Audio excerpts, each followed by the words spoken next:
তোশাখানা দুর্নীতির নতুন একটি মামলায় পাকিস্তানের সাবেক প্রধানমন্ত্রী ইমরান খান ও তার স্ত্রী বুশরা বিবির ৮ দিনের রিমান্ড মঞ্জুর করেছেন আদালত। পাশাপাশি ইমরান খানের রাজনৈতিক দল তেহরিকি ইনসাফ পিটিআইকে নিষিদ্ধ করার সিদ্ধান্ত নিয়েছে দেশটির সরকার।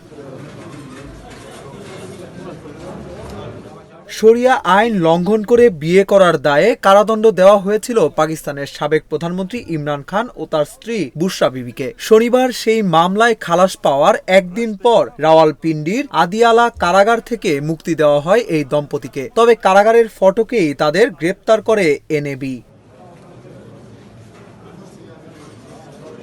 পাকিস্তানের দুর্নীতি দমন সংস্থা এনএবির করা মামলায় ইমরান ও বুশরাকে জিজ্ঞাসাবাদের জন্য আদালতের কাছে 14 দিনের রিমান্ড চেয়েছিল সংস্থাটি। এর বিপরীতে 8 দিনের রিমান্ড মঞ্জুর করেছেন আদালত। এদিকে তার দল পিটিআইকে নিষিদ্ধ করার কারণ হিসেবে পাকিস্তানের তথ্যমন্ত্রী আত্তা তারার বলেন, বিদেশি বিনিয়োগ, 9 মের দাঙ্গা ও সাইফার দুর্নীতি ঘটনার জেরে পিটিআইকে নিষিদ্ধ করা হচ্ছে।